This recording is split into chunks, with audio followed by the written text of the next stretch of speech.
Question 1. The performance metrics show a significant increase in buyer inquiries regarding properties with potential environmental concerns in the St. Louis metropolitan area of Missouri. A seller lists their property, which was previously used as a small auto repair shop before being converted to a residence 20 years ago. The seller states they are unaware of any environmental issues. As the listing agent, what is the most responsible course of action to ensure compliance with Missouri's real estate and environmental regulations and protect all parties involved? Option A. Proceed with marketing the property, assuming that since the conversion to a residence was 20 years ago, any environmental issues are no longer a concern and are not material facts to disclose. Option B. Downplay the property's prior use as an auto repair shop in marketing materials, focusing only on its current residential features to avoid deterring potential buyers. Option C. Advise the seller to disclose the property's prior use as an auto repair shop and recommend a Phase I environmental site assessment to identify any potential contamination, while also informing the buyer's agent of these steps. Option D. Inform the buyer's agent that the seller has no knowledge of environmental issues and leave all environmental due diligence solely to the buyer's discretion without further comment. The correct answer is C. Advise the seller to disclose the property's prior use as an auto repair shop and recommend a Phase I environmental site assessment to identify any potential contamination, while also informing the buyer's agent of these steps. Explanation.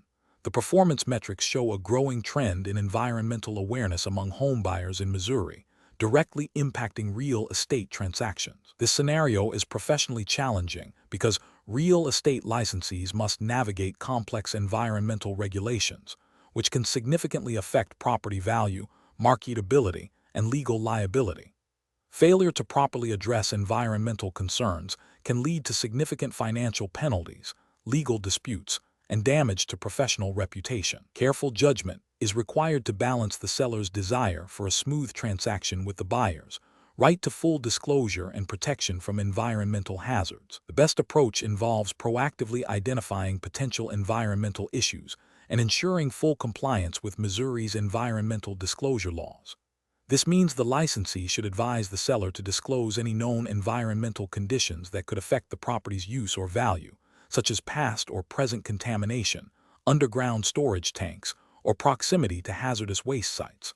Furthermore, the licensee should recommend that the seller obtain professional environmental assessments if there is any suspicion of contamination.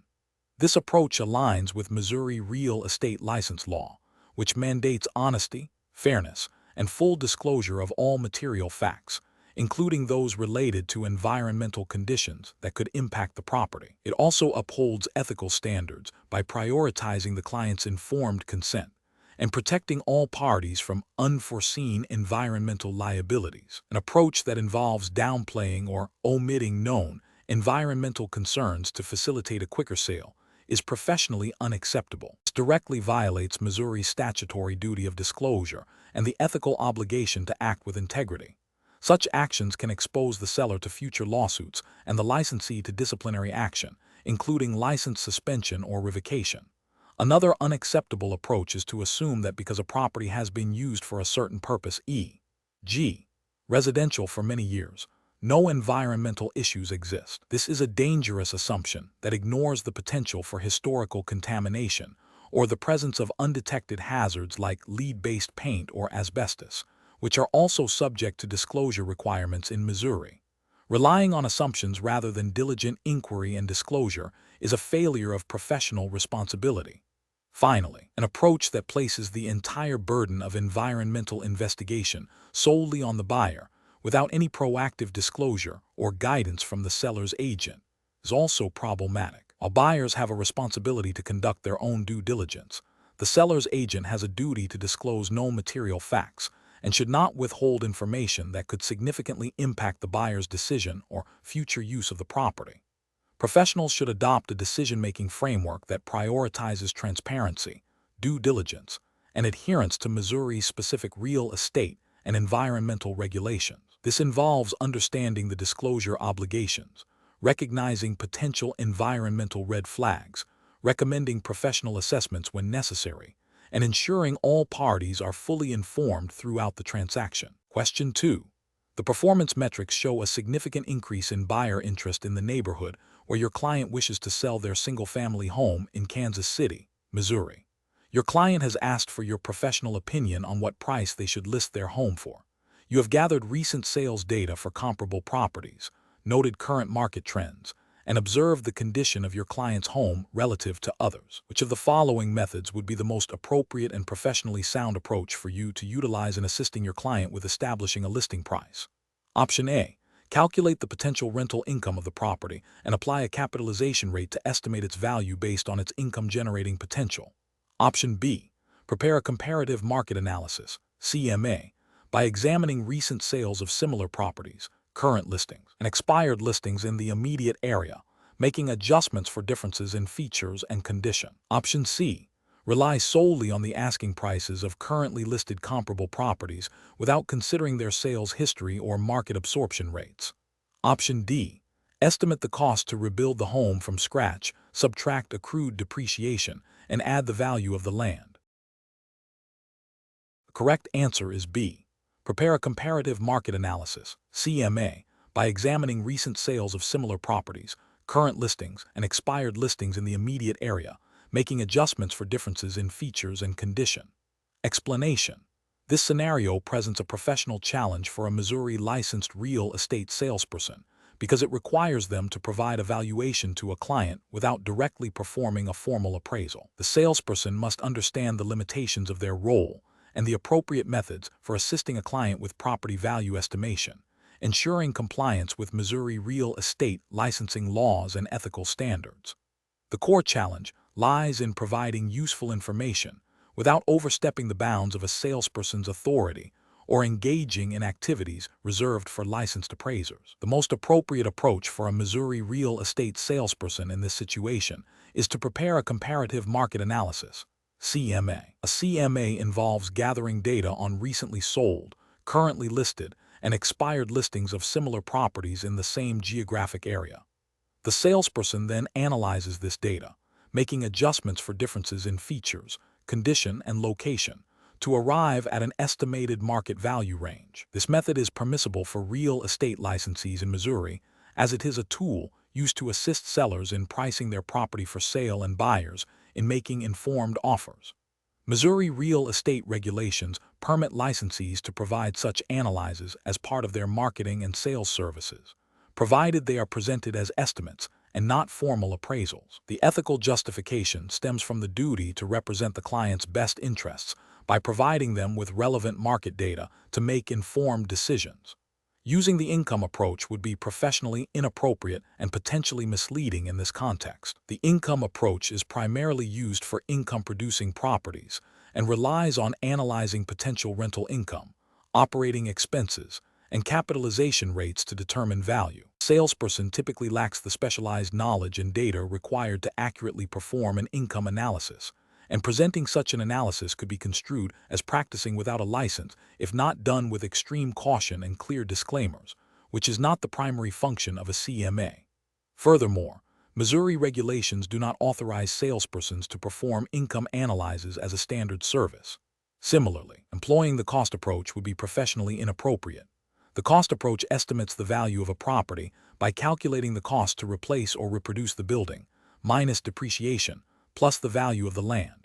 This method is best suited for unique properties, new construction, or insurance purposes, and requires specialized knowledge of construction costs and depreciation factors that a typical real estate salesperson does not possess. Attempting to perform a cost approach without proper expertise could lead to inaccurate valuations and violate the salesperson's duty of competence and diligence under Missouri real estate law. The professional decision-making process for a Missouri real estate salesperson in situations involving property valuation should begin with identifying the client's specific need and understanding the scope of services a licensed salesperson can ethically and legally provide. The salesperson should then determine which valuation method aligns with their licensing authority and expertise. If the client's needs extend beyond a CMA, such as requiring a formal appraisal for lending purposes, the salesperson's ethical obligation is to advise the client to engage a licensed appraiser. Transparency about the limitations of the services provided is paramount. Question 3. Governance review demonstrates that a licensed real estate salesperson in Missouri is representing a client who owns a 100-acre property. The property includes a 3-bedroom farmhouse, a large barn used for storing tractors and harvesting equipment, several outbuildings for livestock, and approximately 90 acres of actively cultivated land used for growing corn and soybeans. The client occasionally sells a small portion of their harvest directly to consumers from a roadside stand on the property. The salesperson is considering how to best market this property. Which of the following approaches best aligns with the classification of real estate types under Missouri law and ethical professional practice? Option A. Classify the property as commercial, highlighting the roadside produce stand as the primary revenue-generating activity and marketing it as a business opportunity. Option B. Classify the property as residential, emphasizing the farmhouse and its suitability for family living, and downplaying the extensive farming operations. Option C. Classify the property as agricultural, focusing marketing efforts on its farming potential, land cultivation, and associated agricultural structures, while acknowledging the dwelling and incidental roadside sales. Option D. Classify the property as industrial, focusing on the barn as a large storage facility for equipment, and marketing it for warehousing or manufacturing potential. Correct answer is C. Classify the property as agricultural, focusing marketing efforts on its farming potential, land cultivation, and associated agricultural structures, while acknowledging the dwelling and incidental roadside sales. Explanation: this scenario presents a professional challenge because it requires the licensee to accurately identify the primary classification of a property based on its predominant use, which dictates the appropriate licensing and marketing strategies. Misclassifying the property can lead to regulatory violations, misrepresentation, and potential harm to clients. Careful judgment is required to distinguish between the core nature of the property and secondary or incidental uses. The best approach involves a thorough assessment of the property's primary function and the intent of the owner, aligning with the Missouri real estate licensing regulations that differentiate property types. This approach correctly categorizes the property based on its predominant use. For instance, if the majority of the land and structures are dedicated to farming operations, it is agricultural, even if a small portion is used for residential purposes for the farmer. This aligns with the principle of accurate representation and adherence to the specific licensing requirements for marketing different property types in Missouri. An incorrect approach would be to market the property solely as residential because it includes a dwelling. This fails to acknowledge the predominant agricultural use, which is a distinct category under Missouri real estate law and requires specific considerations in marketing and disclosure. This constitutes a misrepresentation of the property's nature. Another incorrect approach would be to market it as commercial simply because the owner sells some produce directly from the farm. While some incidental commercial activity might occur, if the primary purpose and economic driver of the property is agriculture, classifying it as commercial is a mischaracterization and potentially violates disclosure requirements. Finally, marketing it as industrial due to the presence of farm equipment storage would also be incorrect. Industrial classification typically refers to manufacturing, processing, or heavy industry, which is distinct from the storage of agricultural machinery. This misclassification ignores the core agricultural function of the property. Professionals should employ a decision-making framework that prioritizes understanding the client's primary objective for the property and its predominant physical characteristics. This involves consulting Missouri real estate statutes and regulations to confirm the classification criteria for residential, commercial, industrial, and agricultural properties. When in doubt, seeking clarification from the Missouri Real Estate Commission or a legal professional specializing in real estate law is advisable to ensure compliance and ethical practice. Question 4. During the evaluation of a Missouri real estate salesperson's license status, it was discovered that they had not actively practiced real estate for the past 3 years and had not completed any continuing education during that period. Upon attempting to renew their license, they were informed that their license was likely inactive and that significant steps would be required to reactivate it. Which of the following best describes the salesperson's immediate and most appropriate course of action to regain an active, valid license in Missouri? Option A. Immediately contact the Missouri Real Estate Commission to ascertain the exact status of their license and to obtain a clear outline of all requirements, including any outstanding continuing education hours and the process for completing them to reactivate their license. Option B. Assume that since they have been a licensed salesperson in the past, they can simply pay the renewal fees and resume practicing real estate immediately. Option C. Begin taking any real estate courses they can find to accumulate hours, hoping they will be accepted for reactivation without prior confirmation. Option D. Contact their former employing broker to inquire about the process for reactivating a license, assuming the broker will have up-to-date knowledge of all commission requirements. The correct answer is A. Immediately contact the Missouri Real Estate Commission to ascertain the exact status of their license and to obtain a clear outline of all requirements, including any outstanding continuing education hours and the process for completing them to reactivate their license. Explanation: this scenario is professionally challenging because it requires a salesperson to navigate the complexities of maintaining an active license while potentially being inactive for an extended period. The core issue is understanding Missouri's specific requirements for license renewal and the implications of failing to meet them, particularly concerning continuing education. Careful judgment is required to ensure compliance and avoid disciplinary action. The best approach involves proactively understanding and adhering to Missouri's continuing education requirements for license renewal. This means a salesperson must actively track their license status and ensure they complete the mandated hours of approved continuing education within the specified renewal period. This proactive stance guarantees that when the renewal period arrives, all requirements are met, preventing any lapse in licensure and the associated penalties or the need for relicensure. This aligns directly with Missouri's regulatory framework, which mandates continuing education for license renewal to ensure licensees remain knowledgeable about current real estate practices and laws. An incorrect approach involves assuming that a license remains valid indefinitely without fulfilling renewal obligations, including continuing education. This demonstrates a failure to understand the active nature of a professional license and the ongoing responsibilities of a licensee. It directly violates Missouri's regulations, which require active participation in continuing education to maintain an active license.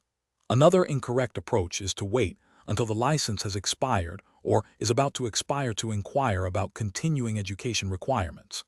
This reactive stance often leads to missed deadlines, potential license suspension, and the need to undergo a more rigorous relicensure process, which may include additional coursework or examinations. It signifies a lack of professional diligence and a disregard for the regulatory timeline. A further incorrect approach is to believe that simply paying renewal fees is sufficient to maintain an active license without completing the required continuing education. This misunderstands the dual nature of license renewal in Missouri, which requires both financial compliance and professional development. This approach ignores a critical component of maintaining competency and adherence to state regulations. Professionals should adopt a proactive decision-making framework. This involves regularly reviewing their state's licensing board website, understanding renewal cycles, and meticulously tracking continuing education progress. Establishing personal reminders for deadlines and seeking clarification from the Missouri Real Estate Commission when unsure are essential components of responsible professional conduct. Question 5. What factors determine the appropriate disclosure regarding private mortgage insurance, PMI, when a buyer in Missouri is obtaining financing with a down payment less than 20%? Option A. The real estate agent's personal opinion on the necessity of PMI for the buyer. Option B. The buyer's down payment percentage relative to the purchase price and the lender's specific underwriting requirements for PMI. Option C. Whether the seller has previously paid PMI on the property. Option D. The buyer's perceived ability to afford the monthly mortgage payment without PMI. The correct answer is B. The buyer's down payment percentage relative to the purchase price and the lender's specific underwriting requirements for PMI. Explanation: this scenario is professionally challenging because it requires a real estate licensee in Missouri to navigate the complexities of private mortgage insurance, PMI, disclosure requirements, balancing the seller's desire to avoid upfront costs with the buyer's right to clear and timely information. Misrepresenting or withholding information about PMI can lead to significant legal and ethical repercussions. The correct approach involves proactively and accurately disclosing to the buyer that PMI will likely be required by their lender due to a down payment below 20%, and explaining that this is a standard lender requirement, not a cost directly imposed by the seller. This approach is correct because Missouri real estate law and ethical practice mandate full and fair disclosure of material facts that could affect a buyer's decision or financial obligations. While the seller may not be directly responsible for PMI, it is a material fact directly impacting the buyer's cost of homeownership and their ability to secure financing. A licensee has a duty to inform the buyer of such potential financial obligations, even if they originate from a third party, the lender. This aligns with the principle of acting in the best interest of the client and upholding professional integrity. An incorrect approach would be to tell the buyer that the seller is waiving the PMI requirement. This is incorrect because the seller has no authority to waive a lender's requirement for PMI. This misrepresentation creates a false expectation for the buyer and could lead to a failed transaction or legal action when the lender enforces their requirement. It violates the duty of honesty and fair dealing. Another incorrect approach would be to state that PMI is an optional fee that can be avoided if the buyer pays more upfront, without clarifying that the more upfront payment refers to increasing the down payment to 20% to avoid PMI, and not a fee the seller can negotiate away. This is incorrect because it is misleading. While increasing the down payment does avoid PMI, framing it as an optional fee that can be avoided without full context implies a level of negotiation or control by the seller or agent that does not exist, and it fails to clearly explain the mechanism for avoidance. This misrepresents the nature of PMI and the buyer's options. Finally, an incorrect approach would be to simply state that PMI is a lender issue and not the licensee's responsibility to discuss. This is incorrect because it abdicates the licensee's professional responsibility to ensure the buyer is fully informed about all material aspects of the transaction, including significant financial obligations that arise from securing financing for the purchase. While the PMI is a lender requirement, its impact on the buyer's finances is a material fact that a responsible licensee must address. The professional decision-making process for similar situations should involve prioritizing transparency and full disclosure. Licensees must always consider what information is material to a buyer's decision and financial well-being. When in doubt, it is always better to over-disclose than to under-disclose, ensuring that all parties have a clear and accurate understanding of their obligations and the implications of the transaction. This proactive approach builds trust and mitigates potential legal and ethical risks. Question 6. The risk matrix shows a potential for increased maintenance costs for a property you manage in Kansas City, Missouri. A local contractor approaches you with an offer to perform all future maintenance at a fixed, reduced monthly rate, but they also mention a finder's fee they'd be willing to pay you personally for securing their services. How should you proceed? Option A. Reject the contractor's offer outright, as the finder's fee suggests a potential conflict of interest that is too risky to explore. Option B. Accept the contractor's offer and the finder's fee, then work to negotiate the best possible maintenance terms for the owner while keeping the fee for yourself. Option C. Accept the contractor's offer and the finder's fee, and then subtly persuade the property owner that this is the best deal, without fully disclosing the personal benefit you are receiving. Option D. Immediately disclose the contractor's offer, including the proposed finder's fee, to the property owner and seek their written consent before agreeing to any arrangement. Correct answer is D. Immediately disclose the contractor's offer, including the proposed finder's fee, to the property owner and seek their written consent before agreeing to any arrangement. Explanation. This scenario is professionally challenging because it pits a property manager's fiduciary duty to their client, the owner, against a potential opportunity for personal gain, creating a conflict of interest. Navigating this requires a clear understanding of ethical obligations and Missouri real estate license law. Careful judgment is required to ensure that all actions are transparent and in the best interest of the client.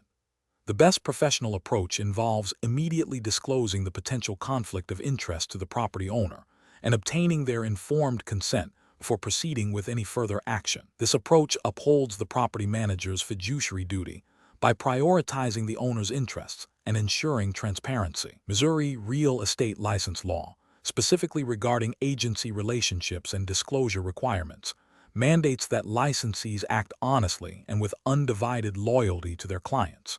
Failing to disclose a potential conflict of interest violates these principles and can lead to disciplinary action. An approach that involves accepting the offer from the contractor without informing the owner, and then attempting to negotiate a better deal for the owner, while also seeking a personal benefit from the contractor, is ethically unsound and violates Missouri real estate license law. This constitutes a hidden self-dealing arrangement and a breach of fiduciary duty, as the property manager is not acting solely in the owner's best interest. Another unacceptable approach is to reject the contractor's offer outright, without consulting the owner or exploring the potential benefits of the offer. While seemingly protecting the owner, this action deprives the owner of the opportunity to make an informed decision about a potentially advantageous arrangement, thereby failing to act with due diligence and in the owner's best interest.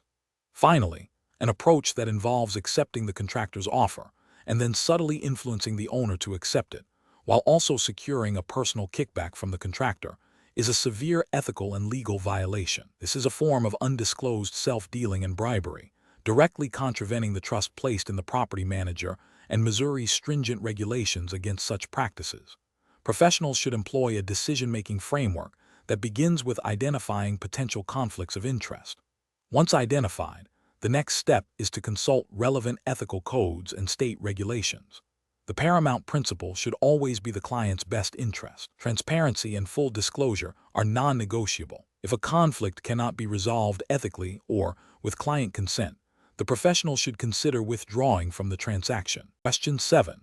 Cost-benefit analysis shows that a prospective tenant in Missouri is eager to secure a particular apartment, but has concerns about the owner's strict no-pets policy, as they have a well-behaved, small dog. The owner has verbally indicated to the licensee that they might be willing to make an exception for this specific tenant and dog, suggesting it could be added as a special condition. What is the most appropriate course of action for the Missouri real estate licensee to take regarding the lease agreement? Option A. Advise the tenant that they can proceed with signing the lease as is, and then attempt to negotiate the pet exception with the owner directly after moving in, as the owner has already shown some flexibility. Option B. Present a standard Missouri residential lease agreement without any mention of pets, and advise the tenant that they should not bring their dog to the property until they receive further written confirmation from the owner, which may or may not be provided. Option C. Explain to the tenant that while the owner has expressed openness to an exception, all lease terms, including any pet addendums or modifications, must be clearly documented in writing within the official lease agreement and formally agreed upon by both parties before signing, and then facilitate the drafting and execution of such an addendum. Option D. Assure the tenant that the owner's verbal agreement to the pet exception will be honored and can be informally noted in the property management software, with the understanding that a formal addendum can be prepared if issues arise later. The correct answer is C.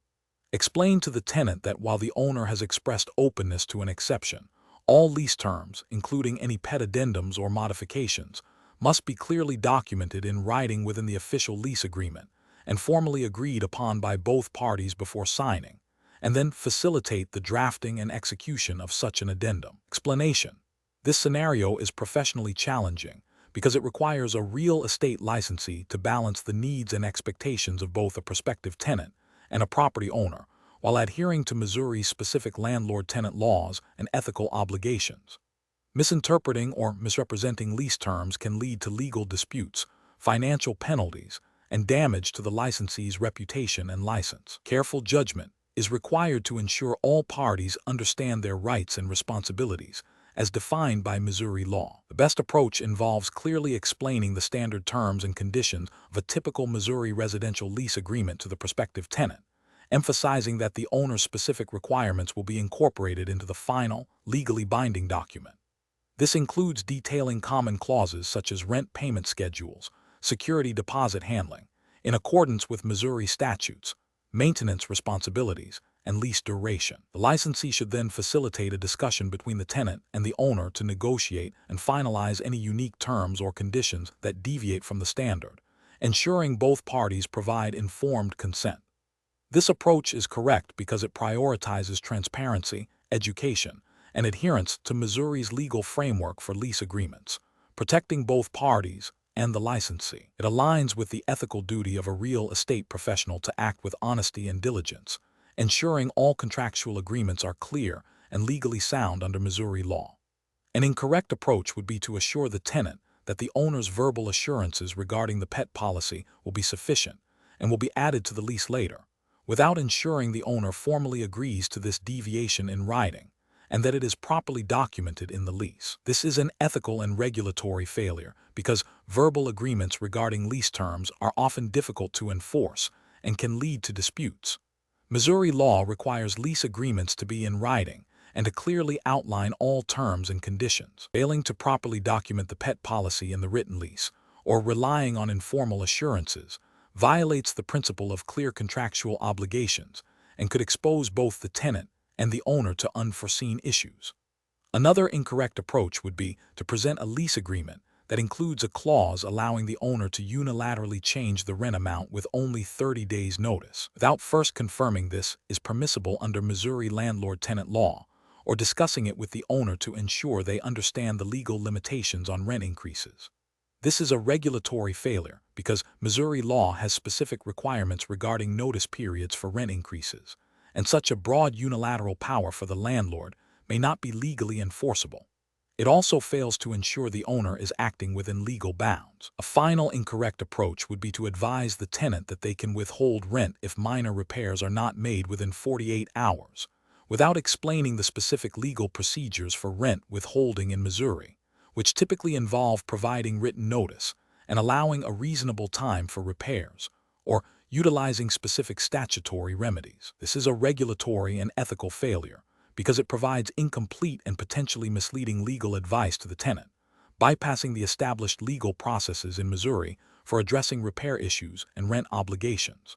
Professionals should employ a decision-making framework that prioritizes understanding and applying the specific landlord-tenant laws of Missouri. This involves thoroughly reviewing lease agreements for compliance, clearly communicating all terms and conditions to both parties, documenting all agreements in writing, and advising clients to seek legal counsel for complex issues or deviations from standard practices. Transparency, accuracy, and adherence to legal statutes are paramount in all lease-related transactions. Question 8. Quality control measures reveal that a real estate salesperson in Missouri is consistently advising clients on property pricing and timing strategies without adequately considering the broader real estate market cycle. Which of the following approaches best demonstrates professional and ethical conduct in this situation? Option A. Recommend that buyers postpone their purchase decisions indefinitely until the market clearly enters a downturn, without considering individual client needs or the potential for future price increases.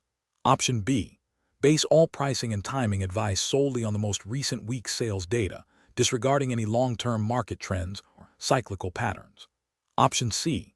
Advise sellers to list their properties at the highest possible price based on recent outlier sales, assuming the market will continue to support such valuations regardless of broader cyclical trends. Option D. Proactively educate clients about the current phase of the Missouri real estate market cycle, explaining its typical characteristics and how it influences property values, buyer demand, and seller opportunities, thereby setting realistic expectations.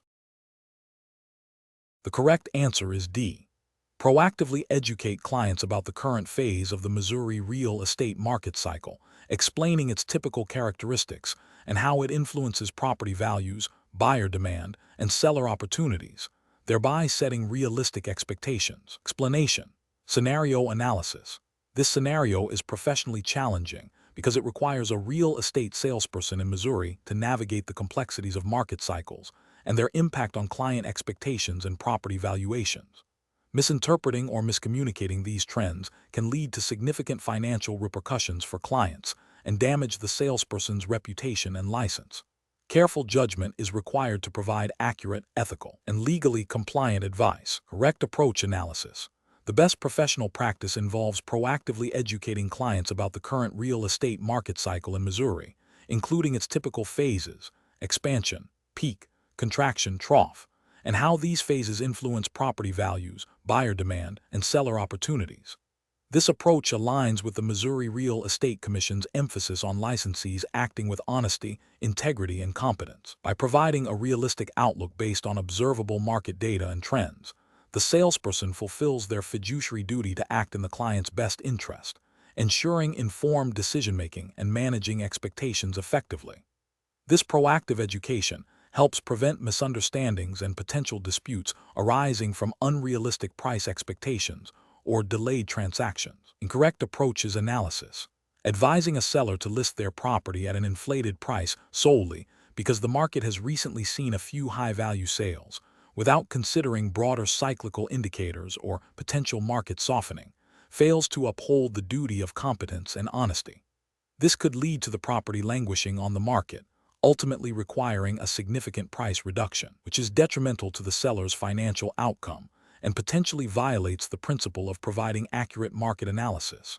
Suggesting to a buyer that they should delay their purchase indefinitely because the market is currently experiencing a peak, without acknowledging that market cycles are dynamic and that opportunities may still exist, or that waiting could lead to higher prices in a subsequent expansion phase, is also professionally unsound. This approach neglects the client's individual needs and financial goals and fails to provide a balanced perspective on market timing. Focusing exclusively on short-term fluctuations and anecdotal evidence of recent sales, while ignoring the overarching real estate cycle in Missouri, demonstrates a lack of comprehensive market analysis. This can lead to flawed advice that does not serve the client's long-term interests and may not align with the expectation of providing informed guidance based on established market principles. Professional reasoning. Professionals should adopt a framework that prioritizes client education and realistic expectation management. This involves 1. Understanding the current phase of the real estate cycle in Missouri through data analysis. 2. Communicating this understanding clearly and concisely to clients, explaining its implications for their specific transaction. 3. Tailoring advice to the client's individual goals and risk tolerance within the context of the market cycle. 4. Continuously monitoring market trends and updating clients as necessary. This approach ensures ethical conduct, legal compliance, and builds trust. Question 9. Governance review demonstrates that a Missouri real estate salesperson is assisting a first-time homebuyer with understanding their financing options. Which of the following actions best aligns with the salesperson's professional obligations and Missouri's regulatory framework regarding real estate financing? Option A. Advising the buyer to forego obtaining a mortgage pre-approval to expedite the home search process and avoid unnecessary paperwork. Option B. Providing the buyer with general information about different types of mortgages, such as fixed-rate versus adjustable-rate loans, and explaining the typical requirements for conventional, FHA, and VA loans, while advising them to consult with a mortgage lender for pre-approval and specific product recommendations. Option C. Informing the buyer that they will likely only qualify for an adjustable-rate mortgage based on their initial financial discussion, without the buyer having undergone a formal pre-approval. Option D. Recommending a specific mortgage lender that the salesperson has a good working relationship with, suggesting they offer competitive rates for buyers in the area. The correct answer is B.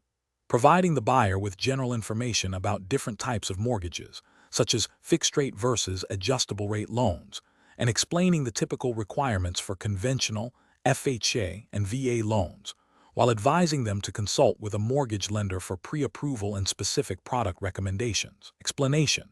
Scenario analysis. This scenario presents a professional challenge for a Missouri real estate salesperson because it requires them to navigate the complexities of financing options while adhering to ethical obligations and Missouri real estate law. The salesperson must avoid misrepresenting financing terms or steering clients towards specific lenders without proper disclosure, which could lead to legal repercussions and damage client trust. Understanding the nuances of various loan types and their implications for the buyer is crucial for providing competent service. Correct approach analysis. The best professional practice involves thoroughly educating the buyer on the general implications of different loan types available in the market, such as fixed-rate versus adjustable-rate mortgages and conventional versus FHA/VA loans, without recommending a specific lender or product. This approach empowers the buyer to make an informed decision by understanding the fundamental differences in interest rates, payment structures, and eligibility requirements. Missouri real estate law and ethical guidelines emphasize the salesperson's duty to act in the client's best interest and to provide accurate, non-misleading information. By focusing on general education, the salesperson fulfills their fiduciary duty without engaging in activities that require a mortgage loan originator license or creating potential conflicts of interest. Incorrect approach is analysis, recommending a specific mortgage lender or loan product to the buyer, even if the salesperson believes it to be the best option, is professionally unacceptable. This action could be construed as acting as an unlicensed mortgage loan originator, which is a violation of Missouri law. It also creates a potential conflict of interest if the salesperson receives any form of compensation or benefit from the recommended lender, which is unethical and potentially illegal. Furthermore, steering a client towards a particular lender or loan type without full disclosure of any potential benefits to the salesperson can be considered a breach of fiduciary duty. Suggesting that a buyer can only qualify for a specific type of loan without a thorough pre-approval process from a lender is also professionally unacceptable. This misrepresents the financing process and can unduly influence the buyer's expectations in property search. The salesperson's role is to facilitate the transaction, not to act as a loan underwriter or to make definitive statements about a buyer's loan eligibility. Finally, advising the buyer to avoid obtaining a mortgage pre-approval altogether to simplify the process is a dangerous and professionally unacceptable approach. Pre-approval is a critical step in understanding a buyer's financial capacity and strengthens their offer in a competitive market. Failing to advise on or encourage pre-approval can lead to a buyer pursuing properties they cannot afford, resulting in failed transactions and significant disappointment for all parties involved. Professional reasoning. Professionals in Missouri real estate should adopt a decision-making framework that prioritizes client education and transparency. This involves understanding the scope of their license and responsibilities, distinguishing between providing general information and offering specific financial advice or recommendations. When faced with financing questions, the salesperson should focus on empowering the client with knowledge about general loan types and the importance of consulting with qualified mortgage professionals. They should maintain a neutral stance regarding specific lenders and products, always directing clients to licensed loan officers for personalized guidance and pre-approval. This approach ensures compliance with Missouri statutes and ethical codes, fostering trust and facilitating successful transactions. Question 10. System analysis indicates a landlord in Springfield, Missouri, wants to rent a property for $1,800 per month. The landlord has expressed concern about potential late payments and property damage. The real estate salesperson is tasked with screening applicants. One applicant has a credit score of 620, a stable job with a gross monthly income of $5,000, and a history of paying rent on time for the past 3 years. Another applicant has a credit score of 700, a stable job with a gross monthly income of $4,000, and a history of one late rent payment in the last 5 years. The salesperson needs to recommend an applicant to the landlord based on a financially sound and legally compliant screening process, which applicant's profile, when analyzed using standard tenant screening metrics, presents a stronger case for recommendation, considering the landlord's concerns and Missouri's fair housing regulations.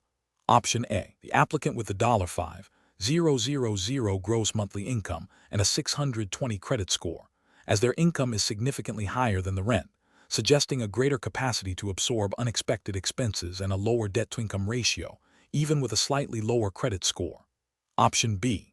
The applicant with the $5,000 gross monthly income, as the higher income is the most critical factor for a landlord, overriding concerns about credit score or minor rental history issues.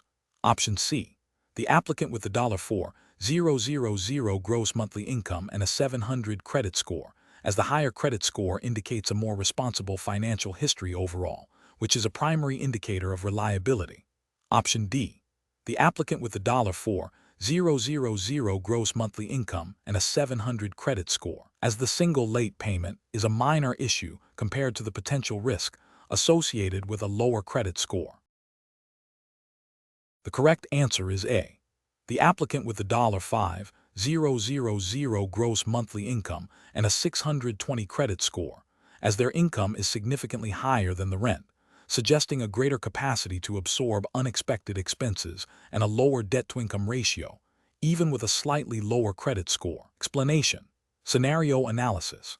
This scenario presents a professional challenge for a Missouri real estate salesperson because it requires balancing the landlord's desire to minimize risk with the legal and ethical obligations to avoid discriminatory practices during tenant screening.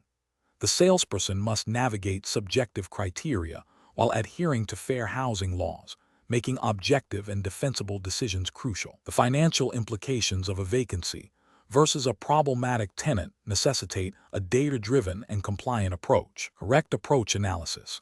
The best professional practice involves a multifaceted screening process that prioritizes objective, verifiable criteria directly related to the applicant's ability to fulfill the lease obligations.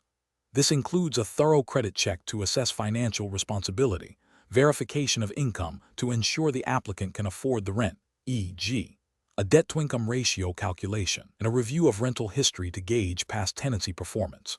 For instance, a common guideline is to ensure the applicant's gross monthly income is at least 3 times the monthly rent. If the monthly rent is $1,500, the applicant should demonstrate a gross monthly income of at least $4,500. This approach aligns with Missouri's commitment to fair housing by focusing on financial capacity and past behavior rather than protected characteristics. It provides a quantifiable basis for decision-making, minimizing the risk of subjective bias and potential fair housing violations. Incorrect approaches analysis. One incorrect approach involves relying heavily on subjective impressions and personal interviews to gauge an applicant's suitability.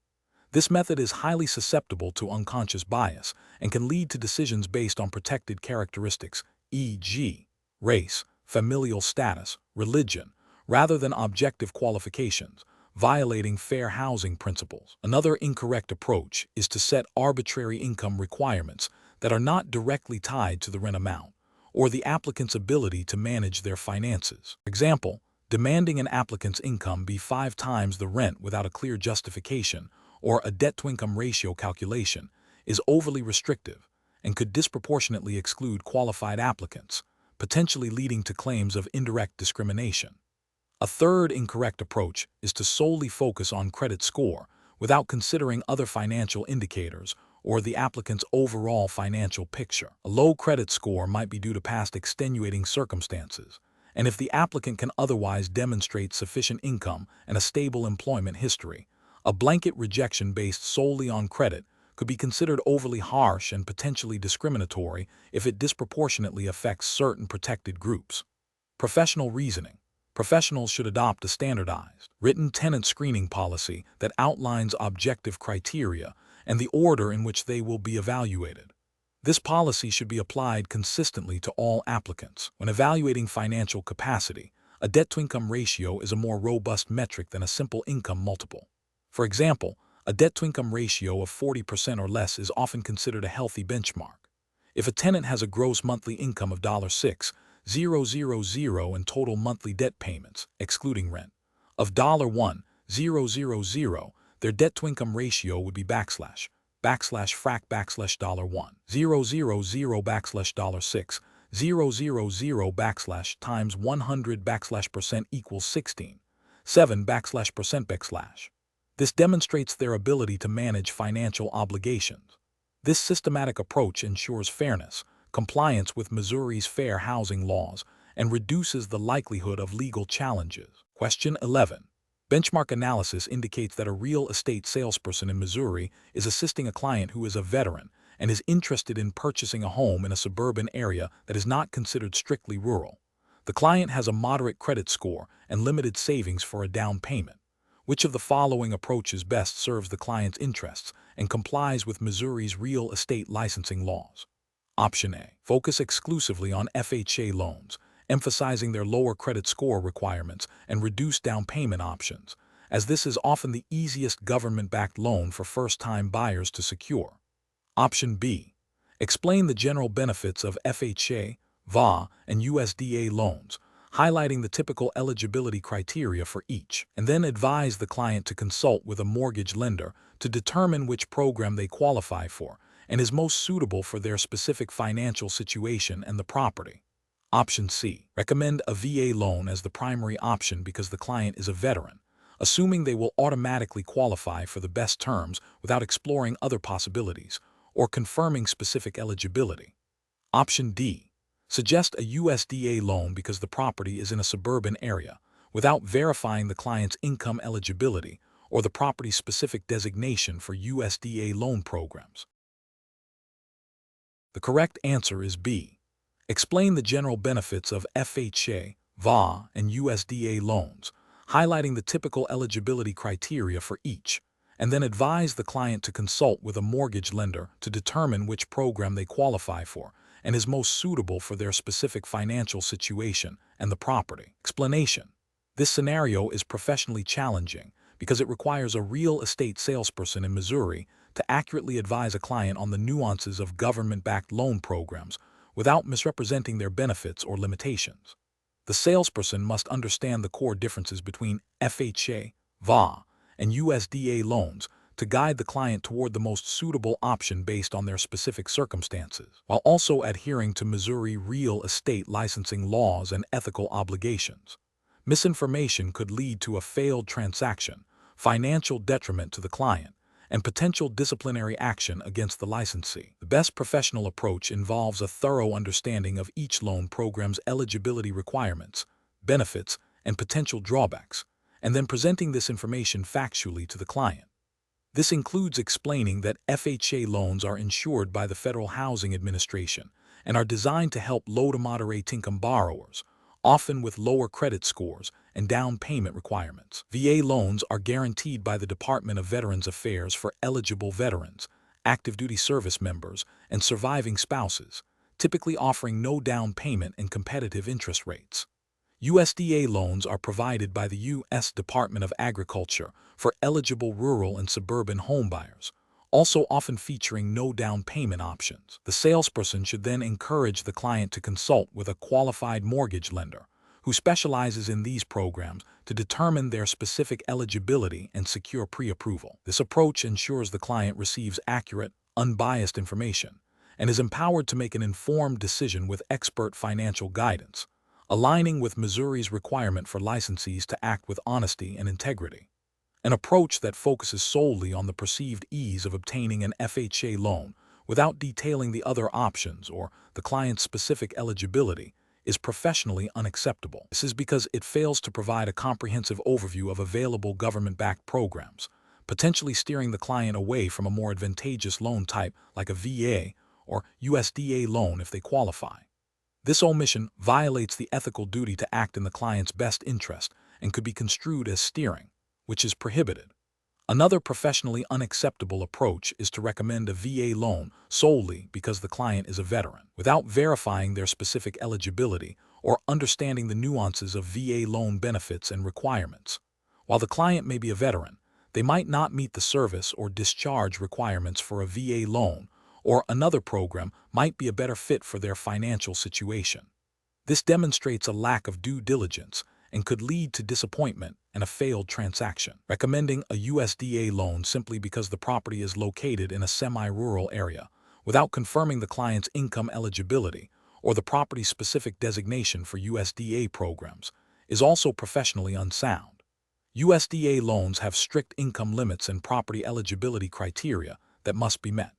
Presenting this option without verifying these critical factors is premature and could mislead the client. Professional decision-making process for similar situations should involve a commitment to continuous learning about loan products, a client-centric approach that prioritizes understanding the client's unique needs and circumstances, and a collaborative relationship with mortgage professionals. Salespersons should act as facilitators of information, not as loan officers, and always guide clients to qualified lenders for definitive financial advice and pre-approval. Question 12. The audit findings indicate that a real estate licensee in Missouri, while assisting a prospective buyer, received a request to avoid showing a particular property because the client stated, "I don't want my children exposed to that kind of neighborhood, and I'd prefer properties without young families." What is the most appropriate course of action for the licensee to take in this situation? Adhering strictly to Missouri's fair housing laws and anti-discrimination regulations. Option A. Subtly steer the client away from the property by highlighting perceived negative aspects of the neighborhood that are not directly related to familial status, without mentioning the client's specific concern. Option B. Politely inform the client that refusing to show a property based on familial status is illegal under Missouri and federal fair housing laws, and offer to show the property and other suitable options that meet their legitimate needs. Option C. Advise the client that the property is not suitable for families with children due to the general environment of the area, without providing specific, non-discriminatory reasons. Option D. Agree to the client's request and avoid showing the property, focusing instead on other properties that the client deems more suitable. Correct answer is B. Politely inform the client that refusing to show a property based on familial status is illegal under Missouri and federal fair housing laws, and offer to show the property and other suitable options that meet their legitimate needs. Explanation. This scenario is professionally challenging because it requires a real estate licensee to navigate a delicate situation where a client's request, if acted upon, could lead to discriminatory practices, violating fair housing laws. The licensee must balance client satisfaction with their legal and ethical obligations under Missouri law. Careful judgment is required to uphold these principles without alienating the client unnecessarily. The best approach involves politely but firmly educating the client about fair housing laws in Missouri. This means explaining that refusing to show a property based on familial status is illegal under the Fair Housing Act, as amended, and Missouri's own anti-discrimination statutes. Licensees should clearly state that they cannot comply with such a request because it would violate these laws. The licensee should then offer to show the property and all other suitable properties that meet the client's legitimate needs, without regard to familial status. This approach is correct because it directly addresses the discriminatory request, educates the client on legal boundaries, and upholds the licensee's duty to comply with fair housing regulations. It prioritizes ethical conduct and legal compliance while still aiming to serve the client within legal parameters. An incorrect approach would be to agree to the client's request and avoid showing the property. This is a direct violation of fair housing laws, specifically prohibiting discrimination based on familial status. By complying, the licensee becomes complicit in a discriminatory act, exposing themselves and their brokerage to legal penalties, including fines and license revocation. Another incorrect approach would be to subtly steer the client away from the property without explicitly stating the reason is familial status. While appearing less confrontational, this still constitutes steering, which is a form of discrimination prohibited by fair housing laws. The licensee is still facilitating discrimination by not presenting all available housing options equally. A further incorrect approach would be to inform the client that the property is not suitable for families with children without providing any specific, non-discriminatory reasons. This is a deceptive practice that amounts to discrimination based on familial status, as it implies a negative characteristic associated with families without a legitimate, non-discriminatory basis. Professionals should employ a decision-making framework that begins with identifying potential legal or ethical conflicts. Once identified, the licensee must consult relevant laws and regulations, in this case, Missouri's Fair Housing Statutes and the Federal Fair Housing Act. The next step is to communicate clearly and professionally with the client, explaining legal limitations and offering compliant alternatives. Maintaining ethical integrity and legal adherence should always be the paramount consideration. Question 13. Market research demonstrates that a real estate brokerage firm in Missouri has secured a listing agreement with a seller for a residential property. Shortly thereafter, a prospective buyer, who has previously expressed interest in similar properties, contacts the same brokerage firm expressing interest in the listed property. The broker recognizes this situation could lead to a dual agency scenario under Missouri law. What is the most appropriate course of action for the broker to take immediately? Option A. Advise the prospective buyer to seek independent representation from another brokerage firm to avoid any potential conflicts of interest while continuing to represent the seller. Option B. Inform the seller that a potential buyer from within the firm is interested in their property, but do not disclose this information to the buyer until the seller has agreed to a price. Option C. Immediately inform both the seller and the prospective buyer in writing about the potential for dual agency and obtain their informed written consent before proceeding with any further actions that would involve the broker representing both parties. Option D. Proceed to show the property to the prospective buyer, focusing on highlighting its features, while deferring any discussion about agency relationships until an offer is made. The correct answer is C. Immediately inform both the seller and the prospective buyer in writing about the potential for dual agency, and obtain their informed written consent before proceeding with any further actions that would involve the broker representing both parties. Explanation: this scenario presents a professional challenge because it requires a real estate broker in Missouri to navigate the delicate balance between client interests and the legal requirements of disclosure and agency representation. The broker must ensure that all parties are fully informed and that their actions comply with Missouri real estate license law, specifically regarding dual agency and the handling of confidential information. Careful judgment is required to avoid conflicts of interest and maintain ethical standards.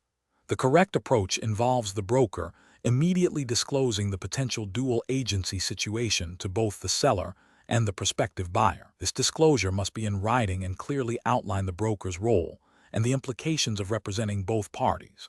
The broker must then obtain informed consent from both the seller and the buyer before proceeding with any transaction where dual agency would exist.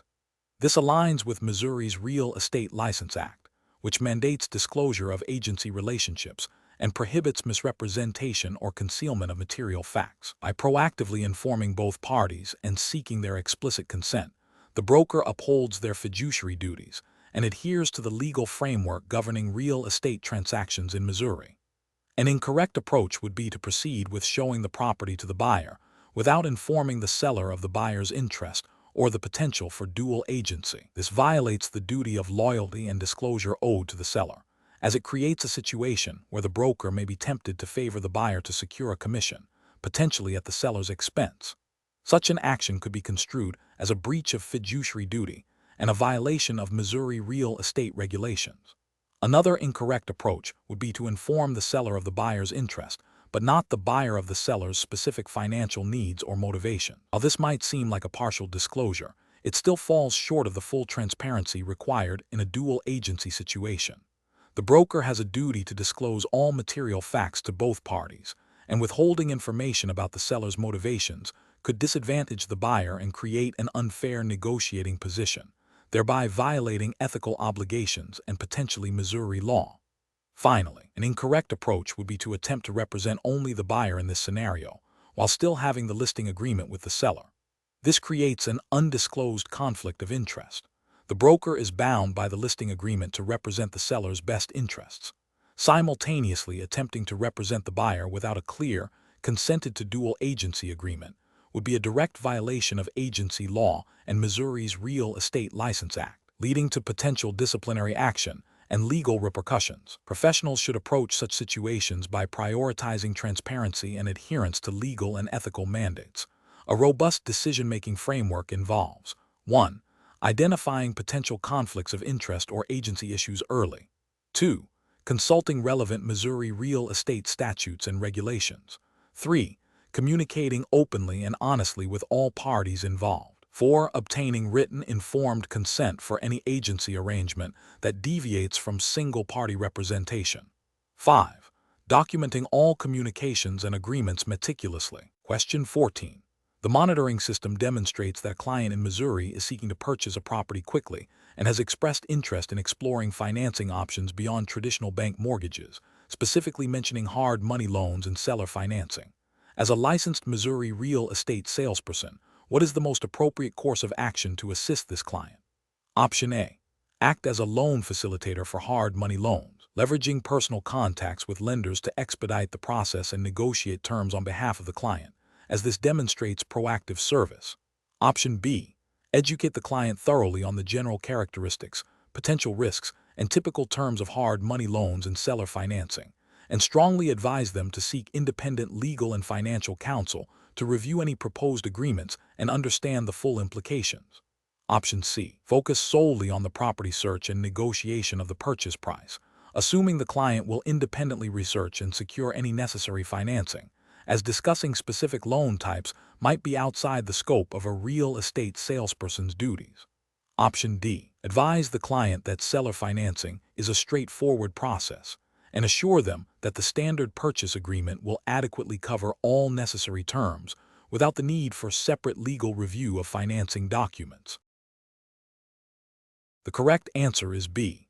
Educate the client thoroughly on the general characteristics, potential risks, and typical terms of hard money loans and seller financing, and strongly advise them to seek independent legal and financial counsel to review any proposed agreements and understand the full implications. Explanation. This scenario presents a professional challenge because it requires a Missouri real estate salesperson to navigate complex financing options for a client while ensuring compliance with Missouri real estate law and ethical obligations. The salesperson must balance the client's desire for quick funding with the inherent risks and regulatory considerations of non-traditional financing, like hard money loans and seller financing. Careful judgment is required to protect the client's interests and maintain professional integrity. The best approach involves thoroughly educating the client about the nature, risks, and typical terms of hard money loans and seller financing, and then facilitating connections with qualified professionals who can provide specific advice and services related to these financing methods. This includes advising the client to seek independent legal and financial counsel to review any loan documents and understand the implications of such agreements. This approach is correct because it aligns with the Missouri real estate salesperson's duty to act in the client's best interest, to provide honest and fair representation, and to avoid misrepresentation or concealment of material facts.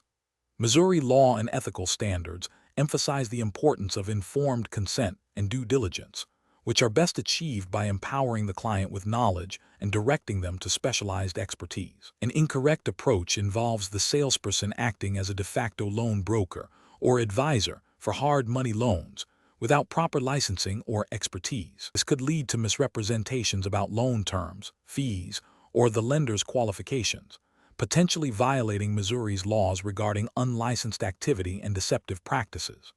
Another incorrect approach is to downplay the significant risks associated with hard money loans, such as high interest rates, short repayment periods, and aggressive foreclosure practices, without fully disclosing these to the client. This failure to disclose material facts is unethical and could lead to legal repercussions. Furthermore, presenting seller financing as a simple transaction without emphasizing the need for independent legal review of the promissory note and deed of trust would be a failure to ensure the client understands the legal ramifications and potential pitfalls of such an arrangement. Professionals should approach such situations by first understanding the client's financial needs and risk tolerance. They should then provide a balanced overview of available financing options, clearly outlining the pros and cons of each, with a particular emphasis on the risks and complexities of hard money and seller financing. The salesperson's role is to facilitate the transaction and provide information relevant to the real estate aspect, not to provide financial or legal advice. Therefore, the professional decision-making process should always include advising the client to consult with independent legal counsel and financial advisors experienced in these types of transactions to ensure they fully understand all terms and implications before committing. Question 15. The control framework reveals that a real estate agent in Missouri is working with a buyer who expresses strong interest in a property, but mentions they haven't spoken to a lender yet and are unsure about their borrowing capacity. The agent suspects the buyer may not be financially qualified for the asking price. What is the most responsible and legally compliant course of action for the agent to take? Option A. Lightly inform the buyer that they are likely not qualified and suggest they look at less expensive properties without further investigation. Option B. Advise the buyer to obtain pre-approval from a reputable lender as soon as possible to determine their actual borrowing capacity before making a formal offer. Option C. Encourage the buyer to proceed with the offer and assure them that financing can likely be secured later, even without initial verification.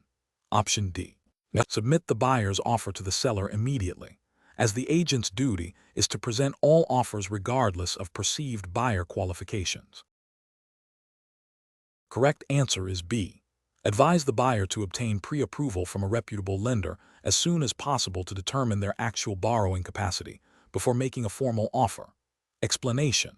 This scenario is professionally challenging because it requires the agent to navigate a situation where a potential client's stated intent might conflict with their actual financial capacity, and the agent must act ethically and within the bounds of Missouri real estate law. The agent must balance their duty to represent their client's interests with the legal and ethical obligations to ensure all parties are acting in good faith and are aware of material facts.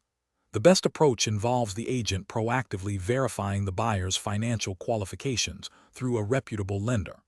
This is correct because Missouri real estate law, like most jurisdictions, emphasizes the importance of good faith dealings and requires agents to exercise reasonable care and diligence. By encouraging the buyer to obtain pre-approval, the agent ensures that the buyer's offer is realistic and that the transaction has a higher probability of closing, thereby protecting the seller from wasted time and resources. This aligns with the agent's fiduciary duty to the seller to present all offers and to ensure the transaction is likely to be successful. It also upholds the ethical standard of competence and diligence. An incorrect approach would be to submit the offer without any financial verification, despite the agent's suspicions. This is incorrect because it fails to exercise reasonable care and diligence. While the agent is obligated to present offers, doing so without any attempt to ascertain the buyer's ability to perform could be seen as facilitating a potentially non-viable transaction, which is not in the best interest of the seller and could lead to a breach of duty. Another incorrect approach would be to dismiss the buyer outright based on the agent's personal opinion, without any objective verification. This is incorrect because it could be discriminatory and deprives the seller of a potentially valid offer. The agent's role is to facilitate the transaction, not to act as a gatekeeper based on subjective judgment without due diligence. Finally, an incorrect approach would be to advise the buyer to misrepresent their financial situation to the lender. This is fundamentally unethical and illegal, violating Missouri real estate licensing laws and potentially federal laws related to financial fraud. It would expose both the agent and the buyer to severe legal and professional consequences.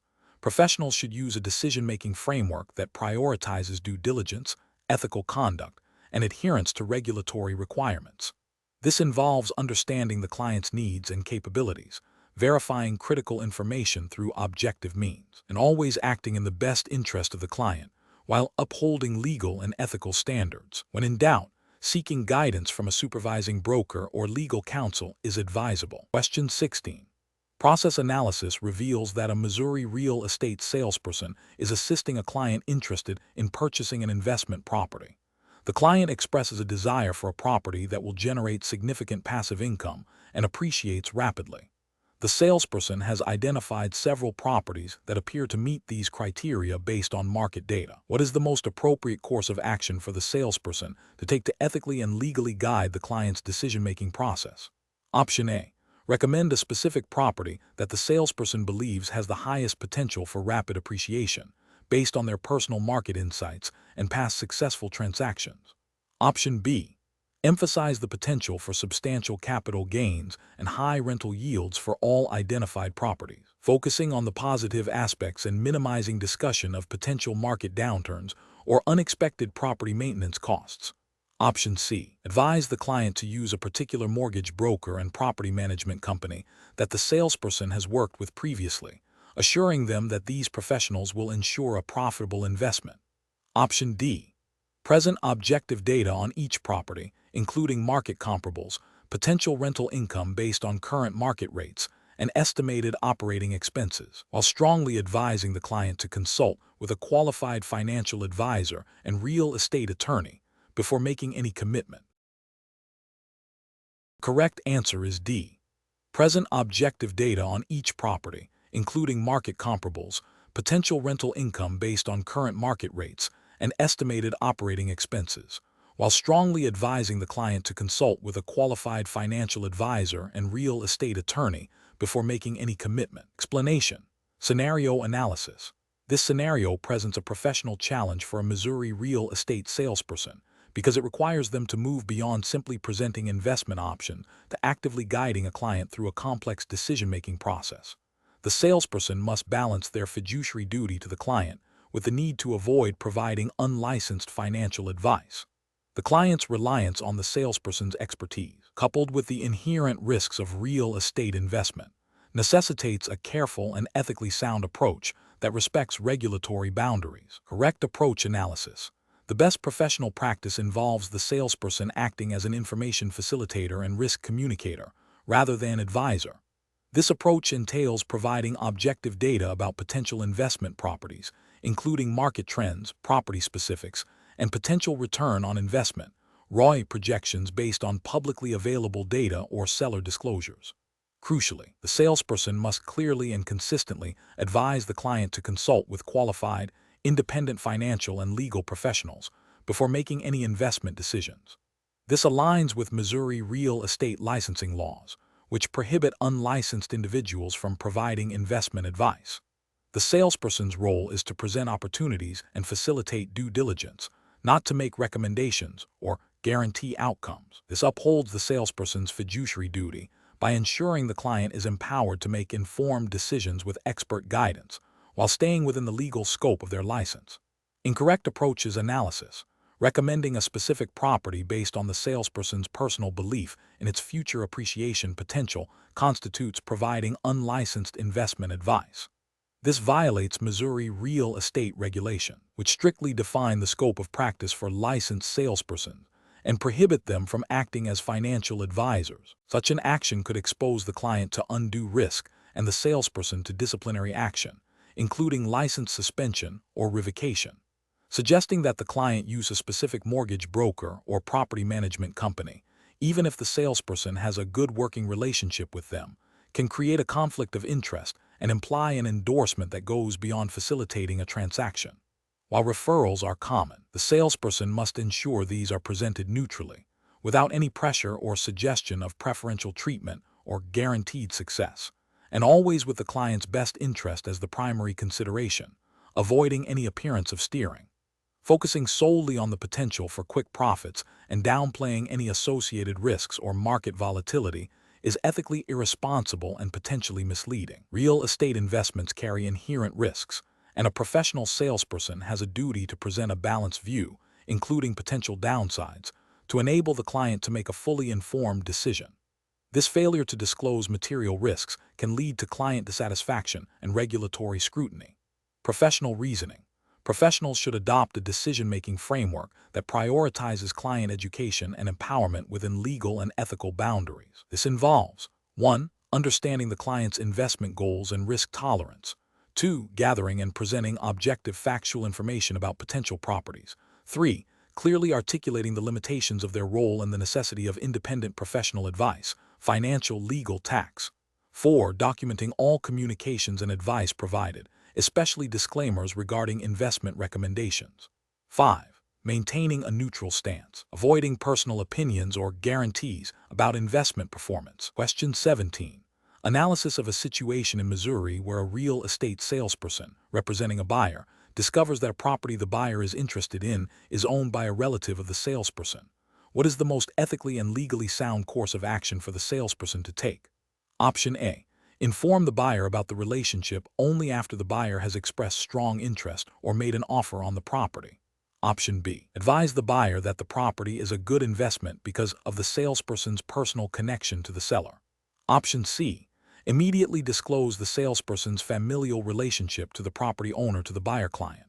Option D. Proceed with showing the property and discussing its merits with the buyer without mentioning the relationship, hoping to secure the sale. The correct answer is C. Immediately disclose the salesperson's familial relationship to the property owner to the buyer client. Explanation. Scenario analysis. This scenario presents a professional challenge because it requires the salesperson to navigate a potential conflict of interest while upholding their fiduciary duties to their client. The salesperson's personal financial interest in the property could compromise their ability to provide objective advice and act solely in the best interest of their buyer client. Missouri real estate law and ethical standards demand transparency and avoidance of situations that could impair professional judgment. Correct approach analysis. The best professional practice involves immediately disclosing the salesperson's personal interest in the property to their buyer client. This approach is correct because it aligns with Missouri statutory requirements for disclosure of material facts and the ethical obligations of real estate licensees to act with honesty, integrity, and in the best interest of their clients. Full and timely disclosure allows the buyer to make an informed decision about whether to proceed with the transaction and whether to continue working with the salesperson. This transparency is paramount in maintaining trust and fulfilling the fiduciary duty owed to the client. Incorrect approach is analysis. One incorrect approach is to proceed with showing the property without disclosing the personal interest, hoping to secure a sale. This is ethically unsound and violates Missouri real estate regulations that mandate disclosure of any potential conflicts of interest or material facts that could affect a buyer's decision. It undermines the buyer's trust and could lead to legal repercussions. Another incorrect approach is to disclose the interest only after an offer has been made or accepted. This is also a failure of professional duty. Disclosure must be made at the earliest opportunity to allow the buyer to make an informed decision from the outset. Delaying disclosure can be construed as an attempt to conceal a material fact, further eroding trust and potentially violating disclosure requirements. A further incorrect approach is to suggest to the buyer that the property is a good deal solely because the salesperson has a personal interest in it. This is a clear conflict of interest and an unethical manipulation of the client's trust.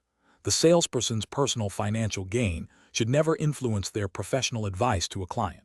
This action directly contravenes the principle of acting solely in the client's best interest. Professional reasoning. Professionals facing such a situation should employ a decision-making framework that prioritizes client welfare and regulatory compliance. First, identify any potential conflicts of interest. Second, consult the relevant Missouri real estate statutes and professional codes of conduct to understand disclosure obligations. Third, immediately and fully disclose the conflict to the client in writing, explaining its implications. Fourth, advise the client to seek independent counsel or representation if they feel uncomfortable proceeding. Finally, document all communications and actions taken. This systematic approach ensures that client interests are protected and that all legal and ethical obligations are met. Question 18. The review process indicates that a newly licensed real estate salesperson in Missouri is struggling to articulate the full scope of what constitutes real estate and why it holds significant economic and societal importance. Which of the following approaches best demonstrates the salesperson's understanding of this foundational concept? Option A. Describing real estate primarily as the physical land and any structures on it, focusing on its marketability for quick resale. Option B. Explaining that real estate encompasses land, all permanent improvements attached to it, and the legal rights associated with ownership, recognizing its role as a significant economic asset and a cornerstone of personal and community stability. Option C. Limiting the definition of real estate to only the land itself, excluding any improvements or associated legal rights. Option D. Defining real estate as any tangible asset that can be bought and sold, emphasizing its potential for speculative investment. The correct answer is B. Explaining that real estate encompasses land, all permanent improvements attached to it, and the legal rights associated with ownership, recognizing its role as a significant economic asset and a cornerstone of personal and community stability. Explanation. The review process indicates a common challenge faced by new real estate licensees in Missouri, understanding the fundamental definition and importance of real estate beyond mere property ownership. This scenario is professionally challenging because it requires a licensee to grasp that real estate encompasses not just the physical land and structures, but also the bundle of rights associated with it, and to articulate its significance in economic and societal terms. Misunderstanding this core concept can lead to misrepresentation, poor client advice, and a failure to uphold professional standards. The best professional approach involves recognizing that real estate, as defined by Missouri law and common understanding, includes land, improvements, and the associated rights, such as the right to possess, use, transfer, and exclude others. Its importance lies in its role as a significant economic asset, a source of wealth creation, a fundamental component of personal security and stability, and a driver of community development. A licensee demonstrating this understanding can effectively advise clients on property values, investment potential, and the legal implications of transactions, thereby fulfilling their fiduciary duties and adhering to the Missouri Real Estate License Act's requirements for competence and ethical conduct. An approach that focuses solely on the physical aspects of property, such as its size and condition, fails to acknowledge the legal and economic dimensions that are central to real estate transactions. This oversight neglects the bundle of rights, which is a critical component of real estate ownership and value, and can lead to incomplete or misleading advice to clients. Another inadequate approach is to view real estate merely as a commodity for quick profit without considering its broader economic impact or the long-term implications for buyers, sellers, and the community. This perspective overlooks the importance of real estate in wealth building, economic stability, and the provision of shelter and infrastructure, which are key aspects of its societal significance. Finally, an approach that equates real estate with any form of personal property is fundamentally incorrect. Real estate is distinguished by its immobility and its unique legal framework governing ownership and transfer, which differs significantly from that of personal property. Failing to make this distinction can lead to confusion regarding applicable laws and regulations, potentially resulting in legal complications for clients and the licensee. Professionals should approach the definition and importance of real estate by first understanding the legal definition as provided by Missouri statutes and case law, which includes land, improvements, and the associated rights. They should then consider its economic significance as a major asset class, a driver of economic activity, and a foundation for personal and community well-being. This comprehensive understanding allows for informed client counsel and adherence to ethical and legal obligations. Question 19. Performance analysis shows that a Missouri real estate salesperson has secured a listing agreement with a seller, stipulating a 6% commission to be split equally between the listing brokerage and the buyer's brokerage. During negotiations for a specific property, the buyer's agent indicates they will only bring their buyer to the table if the commission split is adjusted to 70% for the buyer's brokerage and 30% for the listing brokerage. What is the most appropriate course of action for the salesperson to take in this situation, adhering to Missouri real estate regulations? Option A. Verbally agree to the buyer's agent's request to secure the deal, assuming the seller will be fine with the change later. Option B. Proceed with the original 50/50 split, informing the buyer's agent that the commission agreement is firm and cannot be changed. Option C. Discuss the proposed commission adjustment with the seller and the listing broker, and if agreed upon, obtain a written amendment to the listing agreement signed by all parties before proceeding with the sale under the new terms. Option D. Reduce the listing brokerage share of the commission unilaterally to accommodate the buyer's agent's request without informing the seller or the buyer's agent of the specific adjustment. The correct answer is C. Discuss the proposed commission adjustment with the seller and the listing broker, and if agreed upon, obtain a written amendment to the listing agreement signed by all parties before proceeding with the sale under the new terms. Explanation. Scenario analysis. This scenario is professionally challenging because it involves a potential conflict of interest and a deviation from standard commission-sharing practices, which could lead to misunderstandings, disputes, and regulatory scrutiny. The salesperson must navigate their fiduciary duty to their client while also considering the financial implications for their brokerage and the cooperating brokerage.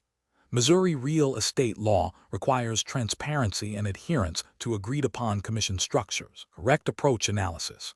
The best approach involves clearly documenting the agreed-upon commission split between the two brokerages in the listing agreement, and ensuring that any subsequent modification or agreement to share a portion of the commission with the buyer's agent is also in writing and signed by all parties, including the seller and both brokers. This aligns with Missouri's requirements for written agreements and full disclosure to clients. Transparency about commission arrangements is paramount to avoid misrepresentation and ensure all parties understand how compensation will be distributed. This approach upholds the fiduciary duty owed to the seller by ensuring they are fully informed and have consented to the terms of the commission sharing. Incorrect approach is analysis. One incorrect approach is to verbally agree to a higher commission split with the buyer's agent, assuming the seller will be amenable. This is problematic because Missouri real estate regulations generally require commission agreements to be in writing. A verbal agreement lacks enforceability and creates a significant risk of dispute, potentially violating the duty of good faith and fair dealing owed to the seller. It also bypasses the necessary written consent from the seller and both brokers, which is crucial for proper record keeping and compliance. Another incorrect approach is to unilaterally decide to reduce the listing brokerage share of the commission to accommodate the buyer's agent's request without consulting the seller or the listing broker. This action could be seen as a breach of contract with the listing broker and a violation of the fiduciary duty to the seller, as it impacts the net proceeds of the sale without proper authorization. It also fails to adhere to the established commission structure outlined in the listing agreement. A further incorrect approach is to simply absorb the cost of a higher commission split for the buyer's agent from the listing brokerage portion, without informing the seller or the buyer's agent of the specific adjustment. This lack of transparency can lead to suspicion and distrust. It also fails to create a clear, documented record of the revised commission arrangement, which is essential for regulatory compliance and dispute resolution in Missouri. Professional reasoning. Professionals should always prioritize clear, written communication and documentation. When faced with requests or situations that deviate from the initial agreement, the decision-making process should involve 1. Identifying the deviation from the established agreement. 2. Consulting relevant Missouri real estate laws and brokerage policies regarding commission agreements and disclosure. 3.